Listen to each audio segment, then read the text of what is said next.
James Ernest of the Gruel Truth, here with Charlie Coiner.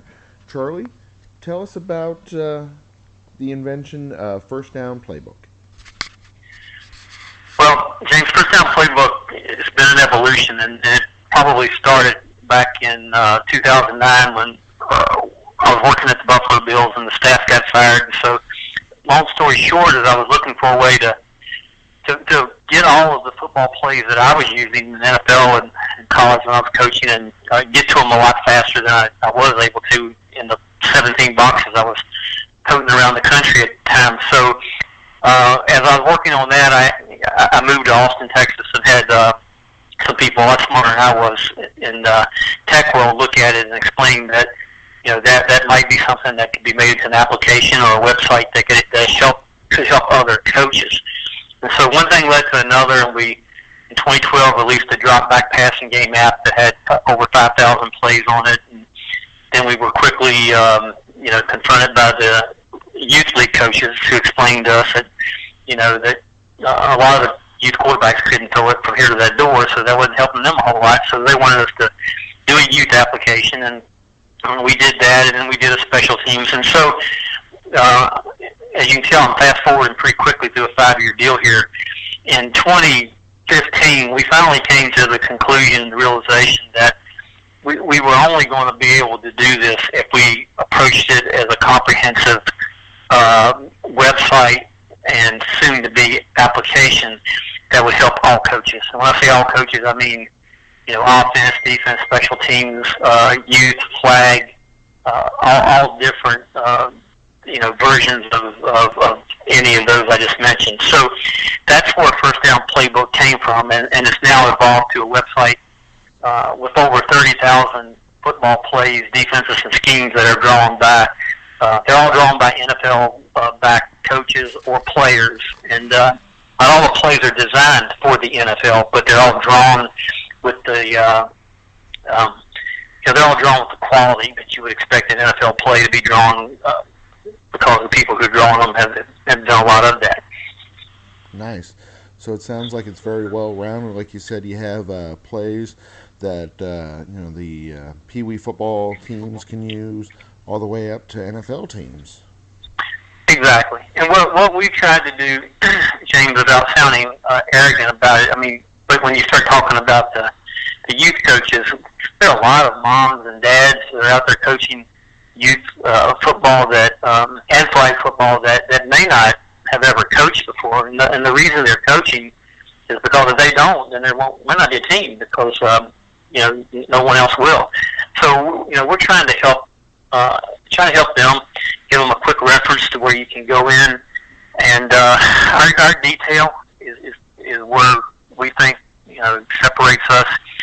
I guess that's the second thing. The main thing is that nobody else is out there actually drawing this many plays. You have some companies that are offering you a drawing tool, but we kind of taken it by the bull by the horns a little bit and decided we're actually going to draw the plays. But when you go get a youth football play with First Down Playbook and you bring up a run play, we don't just block it against a 6'2" defense. I mean, we block it up against 5 different defenses, and that helps the coach. Exactly. Then we give coaching points with every single play. You can flip the play. You can take the plays and move them over into your own playbook. You can edit the play name. The one thing that you cannot do with First Down Playbook currently, but will soon be available, when I say soon, next year, is that you cannot edit our plays, but you soon will be able to do that too.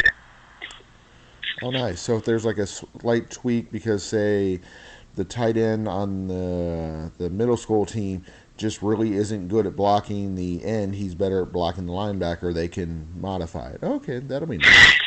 Yeah, it's a real big deal because regardless of who looks at them, I mean, if like I said, there are people out there who are offering a drawing tool, and that's great. I mean, you can start your own templates and all that, but our vision is that with First Down Playbook, you'll never have to start a play from scratch. I mean, you'll just essentially come in and have an NFL quality drawn play that you can come in and we're going to save you 90% of an hour, and that's 54 minutes is valuable in anybody. Oh, definitely. And so, with coaching, so that's absolutely. And so why, we've been fortunate. We're fortunate that the face of our company is, Mike Singletary and Coach.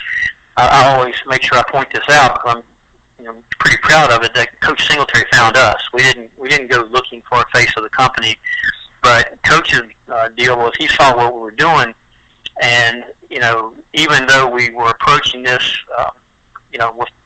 with coaches as I don't know, as little experience as you will have used, he saw the value in it down the road for sure with the NFL and major college. Because he's like, at some point, this is going to be a tool to where we need to get back to coaching the offense and the defense and the special teams. We got to get back to coaching the fundamentals and techniques, or else the game is just going to, keep becoming more and more deficient in skills. Yeah. Right. Yeah, when the players are relying too much on athletic ability and not enough on the schemes, eventually there's going to be a team that just focuses on that and is going to dominate. That's right, and it's no one's fault. I mean, it's a combination. Right now you look at it, and you've got the CBA, and there's only so much time you can spend with them, and when you do spend time with them, you can only hit so much. And with college football, you're running into the same deal with the 20-hour rule and classes and all the different things that are important. And even with high school now, the amount of time that you're spending and the schemes that are being run in high school. And I don't blame them. I mean, they have to keep their jobs too. But you've got probably 80%, if not more, running spread offense and hurry up and trying to get a playoff before the defense can get lined up and all that type of thing. But if you even trace it down to youth football now, that some of that's there. And when you add all that up, you're going to have a lower quality of fundamentals and technique. And so, our deal is not only just, we don't look at it from a standpoint of we're just helping coaches scheme. We kind of look at it as we're helping coaches do what they're already doing, but do it, more efficiently so they can spend more time with the players, teaching fundamentals and techniques and actually spending more time with them, helping them as how to grow up to be, responsible men and women too. Exactly, because that's one of the big problems you're always hearing with the draft. They're like, oh, well, they're coming from a spread offense. They're coming from, just a shotgun-based offense. How are they going to be able to transition that into the pro game? And you're right. I mean, with not having those type of experiences, it makes it difficult. And then same with, like you were saying about, if they're too busy focused on other things, they're not able to focus on the details of, the blocking, the tackling, those type of the more important aspects of the game. Originally, I was going to jokingly ask you about the highest, highest level of football, which unfortunately you haven't mentioned. How we can incorporate, of course, lingerie football into, the first down playbook.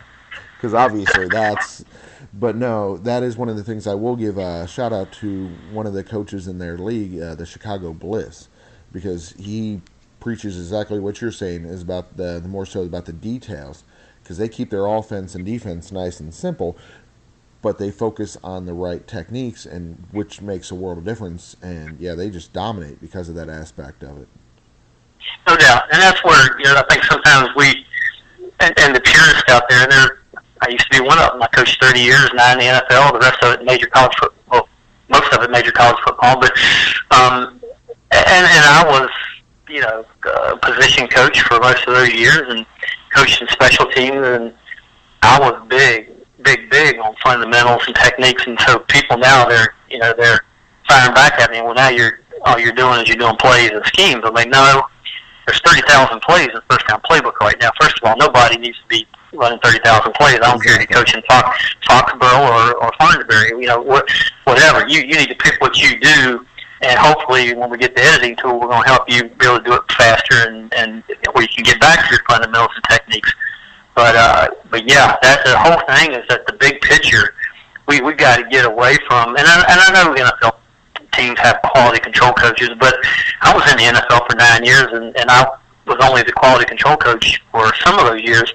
I still remember going back and trying to either get a secretary or get a quality control coach to maybe do something for me. If you have the ability to use this as an assistant coach, you can make your meetings more organized. You can become like Coach Singletary talks about it all the time, about the ability to let a millennial kid see it. They've got to be able to see it the way that they see it. And they don't see things the way, I'm 57 and Coach is a little bit older than me. They don't see things the way we did. So when did you end up meeting Coach? Coach called me probably about 2 years ago. Wendell Davis, another Chicago Bear, played at LSU. I think Wendell and I had run across each other. Wendell's got a great tool out there too, and using it with the high schools. And I think he showed it to Coach Singletary. And then Wendell asked me one day, said, Mike Singletary would like to call you. Is it okay if I give him your number? I kind of laughed, like, yeah, it'd be all right if you want to give Mike Singletary my number. It's okay, yeah. So anyway, Coach has been great, and you can't ask for a better ambassador, and also a better, just a human being to put, as the face of your company. Yeah, I was gonna say, I was wondering if there was any connection from back in the day with the Bears, with you, Coach.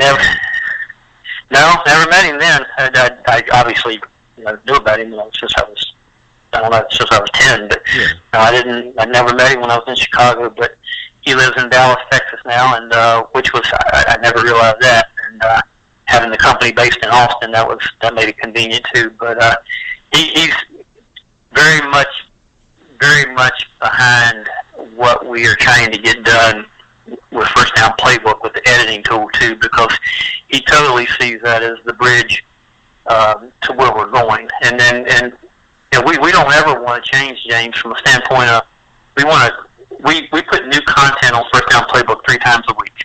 Mm-hmm. And sometimes it might be some defensive pressure, sometimes it might be some 5v5 flag plays, put 10 or 15 plays on.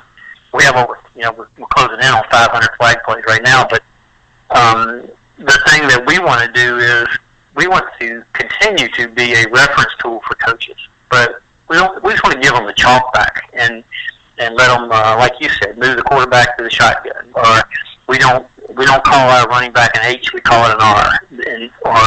Or we don't want to zone scheme that. We like to down block it and pull the guard around. So just to give them a little more control back. And trust me, over the past, we launched this product and it was January 15th of 2015, so we're not even 3 years old yet with this product.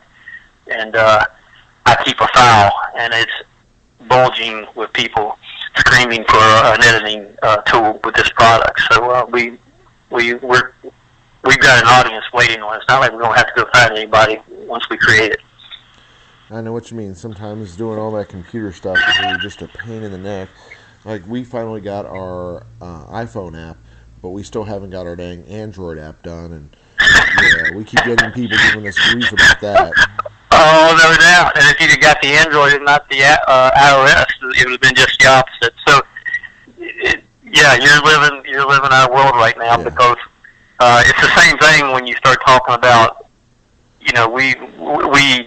we're not mom and pop, but we're small business, and we're getting legs and growing. But if you start installing offense, defense, special teams, or whatever, and you start getting people going like, well wait a minute now.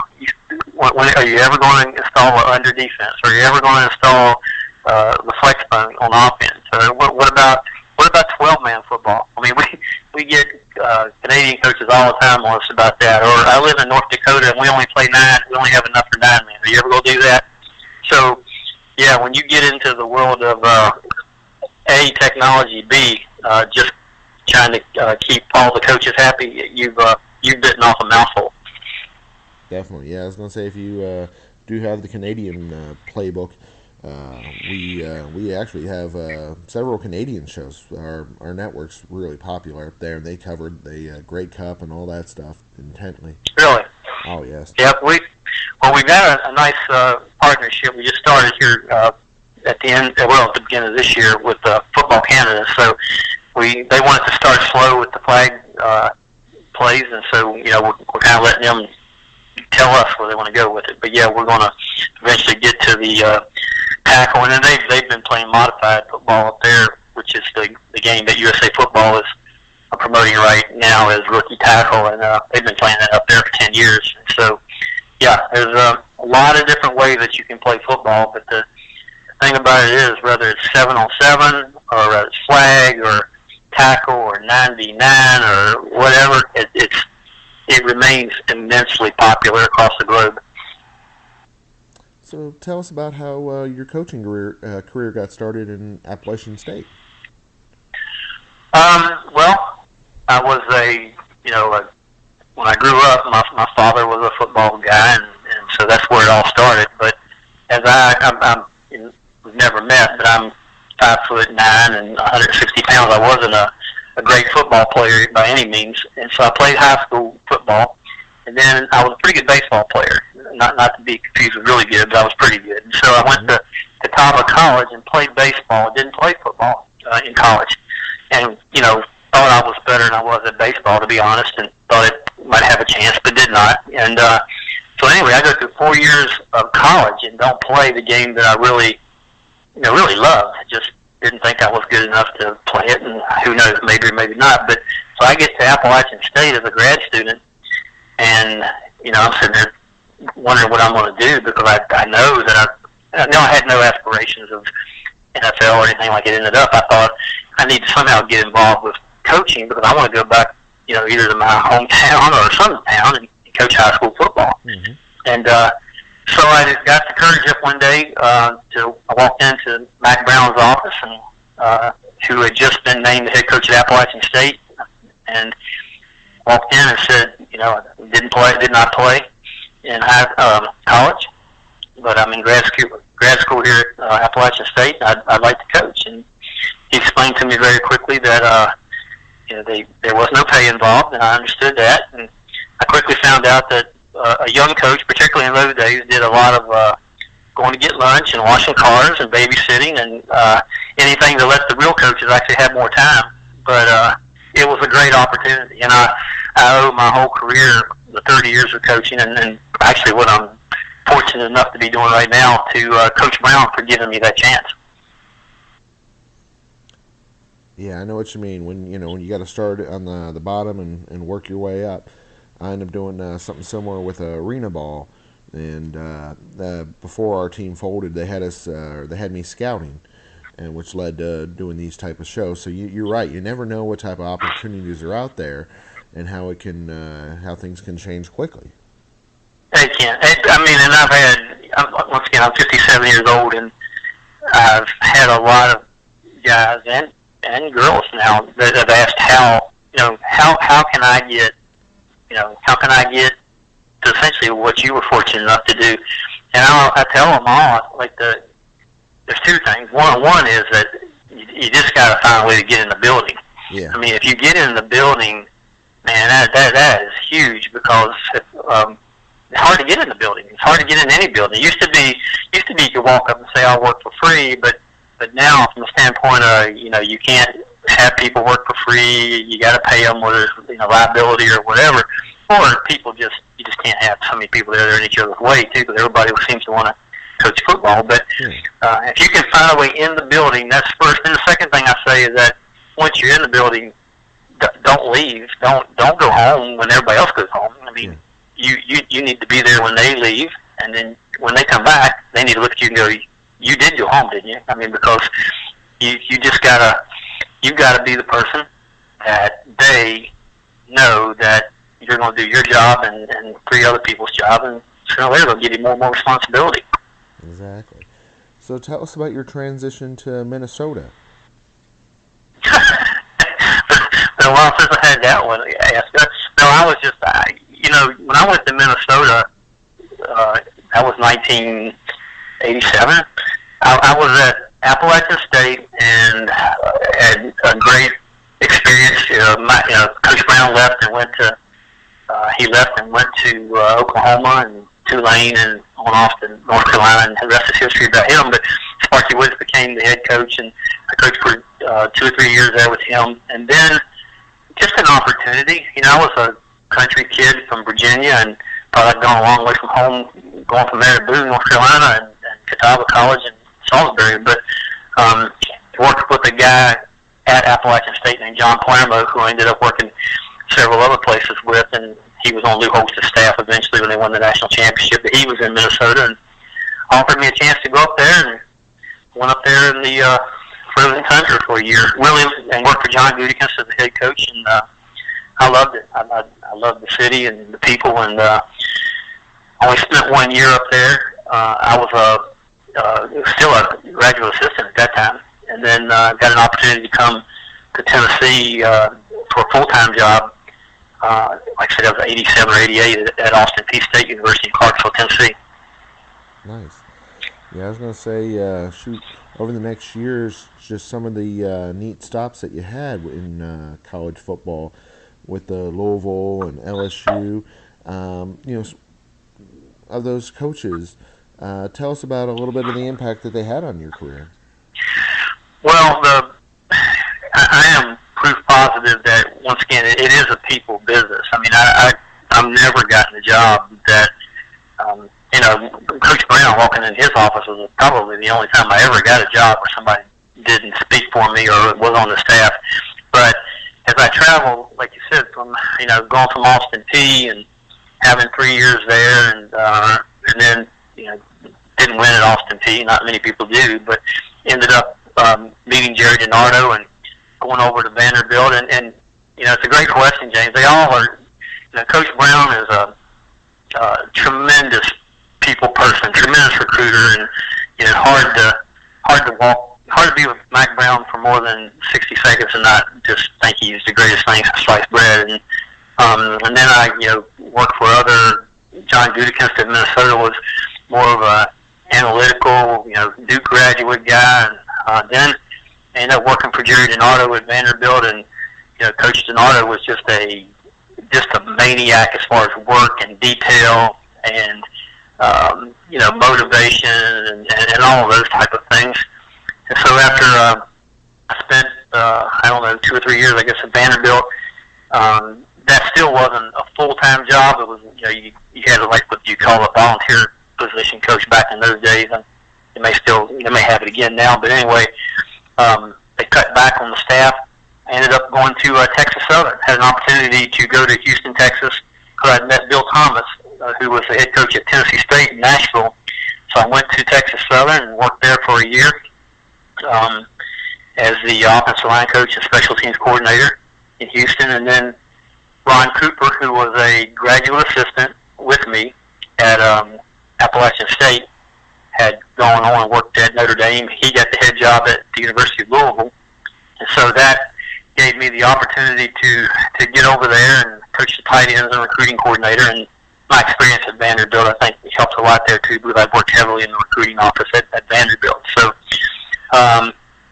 was at Louisville for 3 years, and ended up, that didn't work out for Coach Cooper, but ended up at the University of Tennessee, Chattanooga for a year, and coached the linebackers, and worked for Buddy Green there, and then ended up back with Coach DiNardo at LSU for his last year there, and then after LSU went back to Texas Southern. So my career, James, has been one of a little bit of a roller coaster, meaning that I've been qualified to coach on both sides of the ball, so that's kind of kept me employed. But I've never become like just the the expert in one area. So anyway, so I'm sitting at Texas Southern, and to be perfectly honest, I probably could have gotten a Division I job coming out off of the LSU thing, but I kind of set my sights on being a quality control coach in the NFL, or whichever way I could get into the NFL, because I really wanted to do that. And fortunately, one of the guys I worked with at Vanderbilt, his name was John Shoup, and John had gotten into the NFL before I did, and had been at the Carolina Panthers, and then ended up at the Bears. And they had a quality control job open, so John talked to Dick Duron, the head coach at the time, and went up there and interviewed and ended up getting the job. And so worked for Coach Duron, which I don't know, not just one of the finest coaches I've ever worked with. He was just one of the finest human beings I've ever worked with. And he worked for him for 3 years. The first year we ended up going 13-3. That was the 2001 season. We were supposed to get fired that year, but then ended up going to the playoffs that year. And then we lasted 2 more years, and the staff got fired, and then Lovey Smith got hired. And I was already out of the building, but Jerry Angelo, who was the general manager, called me and asked me if I would consider coming back as assistant special teams coach. And so I did not know that the special teams coach at the time. His name was Dave Tobe, and Dave is now highest paid special teams coach in the league, I think, at Kansas City with Andy Reid. But Dave was just coming off of working with Harbaugh, John at the Eagles. And so started working with Dave there and did that for 2 years. But, my heart was really on the offensive side. And Coach Duran got the Buffalo job. And when he got that job, he offered me the tight end job. So I was with him in Buffalo for 4 years. Nice. So, I've moved around a lot. It's once again, James, I'm very fortunate. I mean, like I said, I'm from a farm in Virginia, and I don't know that there's nothing wrong with being on a farm in Virginia. At times I thought, like, maybe I should have just done that. It might have been calmer, but I wouldn't have seen near as much or had the opportunities to, to do the things I've done without people that have been good to me and given me a chance. I worked hard when I got that chance.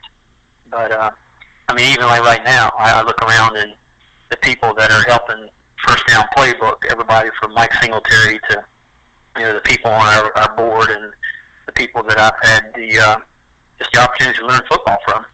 So I've been really lucky. Exactly. You're still working with Dick Duran. What's that? Yeah, Dick Duran. Ain't he part of your organization? Coach, we've got him. He's endorsed it. Because he's just such a good person. But Coach is living in Boston or outside of Boston, Swampscott, and he's not coaching right now, but remains, I don't know, a heavy influence in my life from a standpoint of just how to be as a person. It's hard to. Sometimes I just shake my head at what a great person Dick Duran is. Nice. So some of the other ones I saw that were endorsements or employees, Harold Goodwin. Oh yeah, well, as you would imagine, some of those endorsements are guys I work with. I worked with Harold Goodwin in Chicago. He came in with Lovey's staff. I was the quality control. I was working with the special teams as assistant, and Goody was the quality control coach for the offense. Lovey's first year in Chicago, and Alex Van Pelt is on there, and Alex and I worked together. Alex was our quality control coach the first year at Buffalo, and then moved up very quickly, and he ended up coaching the quarterbacks and the offensive coordinator before I left there when I was coaching the tight end. So, if there's anything, I've been out of it now. I don't know, completely out of it. I ended up coaching in 2010 at North Carolina, in 2012 at the University of Tennessee. But, they were just year things. But if I missed anything about the profession, it's really two things. It's the guys like those two we just talked about. Wade Wilson is on there, the quarterback coach for the Cowboys. And, you just miss the guys. You miss just being around the camaraderie. Coaches yeah. It's I don't know how to say it any plainer than the guys. Yeah. But I also miss teaching. But I'm also fortunate from a standpoint of, football has a way of retiring. It'll retire you early, whether you want to retire or not. And, you're not an old person. You used to think you were, but you're not an old person at 55. And you've got a lot left in you as far as things you can do. And so, once again, I felt really fortunate that First Down Playbook has allowed me to keep my hands on the football part of it. And I've learned a lot of football over the past 3 years because, my background had been so cemented with 9 years previous to NFL stuff. And, it's a different world out there with the high school guys and even the college guys are doing. So yeah, it's forced me to stay current with the trends. I can't say I like them all, Yeah. but I still think it's my job to, if I'm going to run a digital football playbook company, it's my job to keep up with that and to come along with the times and make sure that I'm staying current. Yeah, speaking of changes with the times, I saw on there the first women's football coach in the NFL. Yeah, Jen is a part of our team, and I did not know her, but and I probably wouldn't have reached out. I reached out to Jen probably 2 years ago, or maybe it was after the Arizona when she worked there, because once again there were 3 coaches on the staff at the Cardinals that I knew, and so I asked them about her. Was she sincere? Was she what was her deal? Was she in it for the cameras, or was she in it for the kids? And they all, to a person, said that she was very sincere and very passionate about what she was doing. So I reached out to her, and we met at one of the combines. And I don't know, she's hard to be around. She's hard to be around for 5 or 10 minutes and not get it. That she, she's full of energy. She loves the game.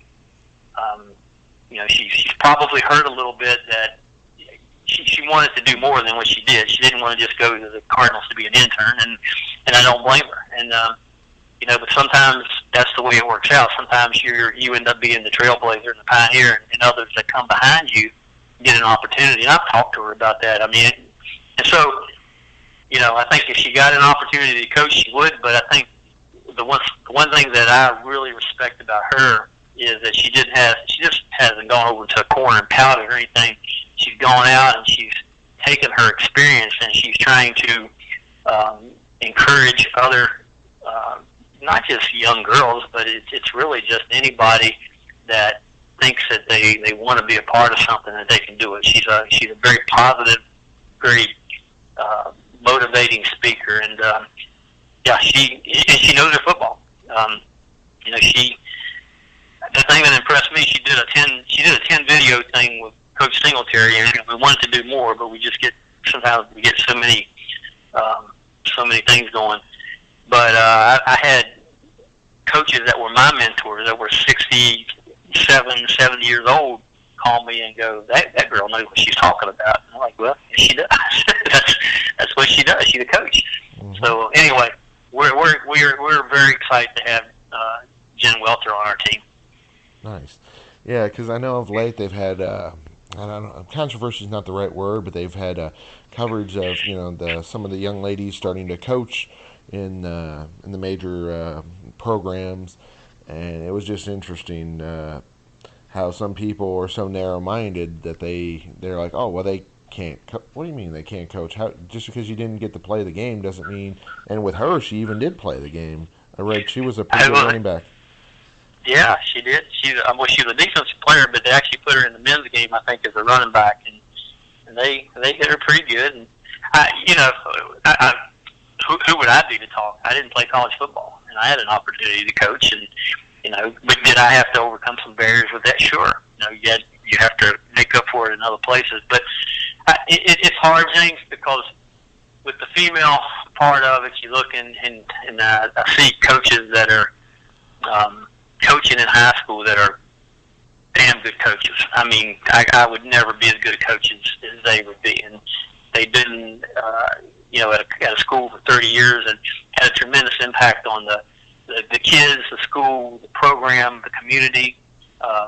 They do run that community, and then they're great X and O guys, and they never got an opportunity to coach in the NFL. And and I can see where there's a side of it where coaches would be, well, why wouldn't that person get a chance? Well, the truth of the matter is that there's only so many coaches in the NFL. It's just, exactly. I don't know. It's just period. It's just not everybody's going to get to coach in the NFL. So, I think that I'm 57 years old and single. I mean, I never had a family, and I consider that a sacrifice that I made to get and I look at guys all the time who are friends of mine that ended up coaching in college or high school, and I look at them, and they've got now they have grandkids, and I go, don't get me wrong, I'm not, I'm not wanting to go back and redo my life over, but I don't have grandkids. I mean, there were some things that I gave up to do this, and I wouldn't do it any differently. But I just think that as we get older, we get smarter at focusing on what we're doing and not being so worried outside about what somebody else is doing. And I cheer for them all now. I cheer for the Jen Welters of the world. I cheer for the guy that started as a high school coach and worked his way up to the NFL. And it's hard. I don't care if your dad was an NFL coach. It's still hard, and it's hard to make it in the profession. Very true. Kind of tell us how coaches that are wanting to learn more about the First Down Playbook can find out about it.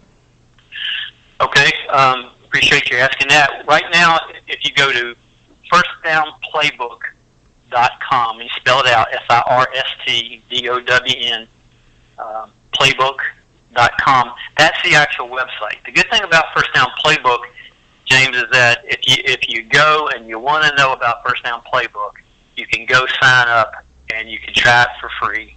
And if you don't like it, you get to try it for a whole week. If you don't like it, or if you don't think it's going to help you right now, or maybe you're one of the coaches go look at it and go, like, I'd really love this if I could just add in a play or two or whatever, you can get out as long as you get out before a week, and it's absolutely free.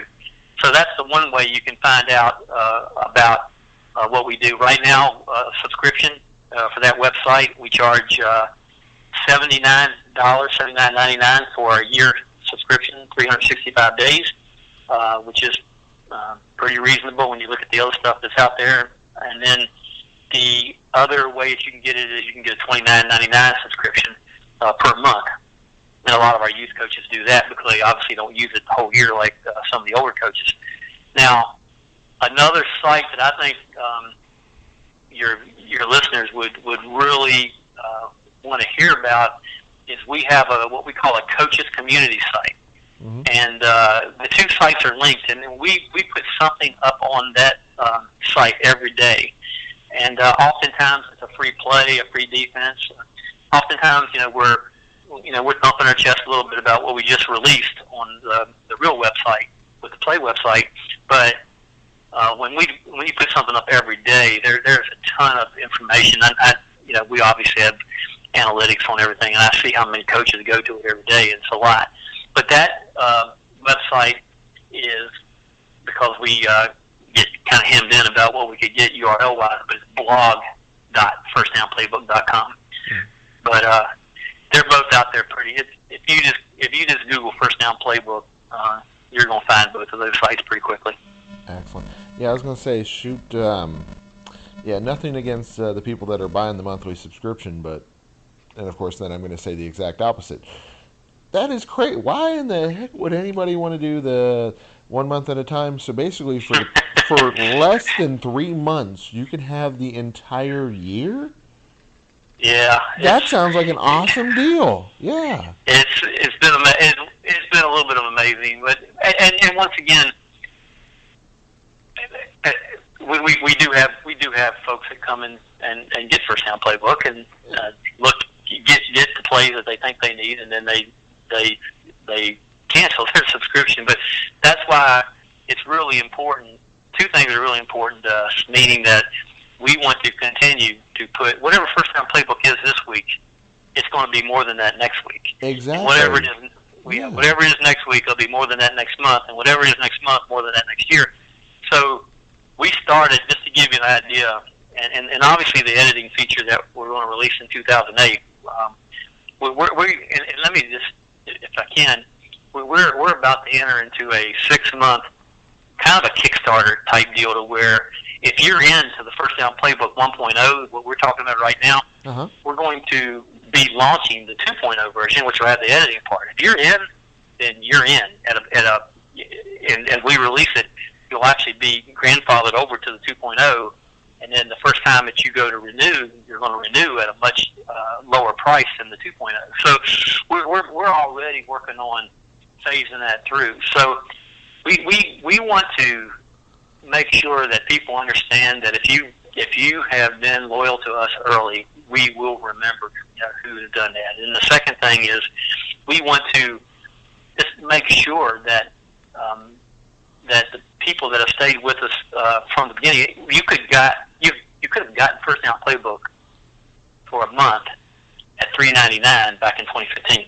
Oh wow! So exactly. So we still have people that are on that plan, but we knew that we had to start small like that and grow. So we're not going to grow that much every year, but at the same time, right now, what we want to get to is a model to where people are staying with us and reaping the benefits for doing so. Exactly. Yeah, it sounds like, the product's always progressing. The sport of football is never going to stay stagnant. It's always progressing as well. And like you said, you're always adding the other avenues or other games of football, because it's not just the 11 on 11 that everyone thinks of. Like you said, you have your flag, you have your 12 on 12, your 9 on 9, all kinds of other aspects that are going into it. Yeah, so that sounds like a great deal. Well, it's a high turnover with coaches. I think that USA Football says that I think 33% of the coaches turn over every year at the youth level, which you would expect once your son or daughter is not playing anymore. Yeah, that makes sense then. Yeah. Yeah, but there's right now there's always some younger ones that are coming up, which means that there's another set of parents or coaches that will be involved, and we all know what the turnover ratio is. In high school, I think it's like 25%, and then the higher you go, probably the more it is. But anyway, we think that we understand people are curious and people are trying to figure out what it is, but over a period of time, I can only say this: we have exponentially grown from 2016, from 15, and this year we are once again exponentially growing again. So there are enough people out there that get it, that we know that once we come out with the editing tool in 2018, and at that point we can now begin to go to the high school staff. We don't have to talk to individuals. We can go to Riverdale High School and say, this can be your playbook tool for your whole staff and your whole team. Nice. And so we want to make that transition in 2018 and start getting it to to where the once again, that's Coach Singletary's vision, is where now your team and your staff are using it so exactly. that you can get back to teaching fundamentals. Right, you're teaching fundamentals and techniques now, and essentially you've got the same technology that maybe a little bit better, to be honest, than what the NFL has with their playbooks right now. So yeah, we're excited. We're excited about where we've been. Nice. I don't like the word "I" very much, but I use it. I try to use it more when it's about screw ups. But I don't think they were screw ups. But I think I had to learn about pivoting in the business world, and we pivoted a couple times, and refined what we're doing, and we finally feel like, the audience gets it, the coaches get it. They've looked, they've liked, and they have responded positively, and also stomped their feet and said, "This is what you need now." And so, from here on, it's just a matter of we got to do, let the customer tell us what they want, and I think we're going to be in good shape. Sounds great. And I was going to say, I know neither one of us, work for the IRS, but I'm betting that, or I'm thinking that, the people that do coaching, on the high school level and all that are getting paid, might even be able to write that off on their taxes. Well, there's no question that it's an educational tool. Yeah. It's I think that what we may end up getting involved in too. A lot of coaches, James, as I'm sure in high school, are coaching for $2,000 stipend a year. Yeah. And so when you start that's why it's really important for First Down Playbook, I think, to kind of take the same role that Huddle. I'm guessing you know what huddle is, the video that Yes. that everybody uses. Yeah, well, I think we need to take that same role with the digital playbook, meaning that we are something that your school board or your boosters club would get behind for your whole staff and your whole team, because it's, it makes it easier on your coaching staff. Let's face it, the guy doing your playbook in high school is probably the low man on the totem pole, because nobody wants to draw plays. I mean, we joke about that all the time. Everybody wants to draw their own football plays right up to the time they draw the third one. Then it ain't fun anymore. So, it's kind of like that in high school with some programs say we don't have a playbook, but they don't have a playbook because nobody really wants to sit down and draw. So if you do this, you're taking that guy teaching English and social studies, and he's got 3 kids, and his wife is wondering why he's coming home, trying to draw a football playbook. You make his life a lot easier, and now you're pushing it out to your whole team. You're saving paper. You don't have to do all that stuff. They're getting it on their phone. You've made everything that you're doing should be safer because the plays are coming from a respectable source, and this enhances your teaching. It enhances your whole program. So we've got visions of the way First Down Playbook can help the game of football, and also maybe even more than that down the road. Excellent. So, yeah, Charlie, thank you for your time. We're glad you came on the show. It has been very informative. Well, James, thank you. I had heard of you guys before and looked you up a little bit. Looks like you guys have got a great thing going, too. So we'll make sure to follow you from here. Excellent.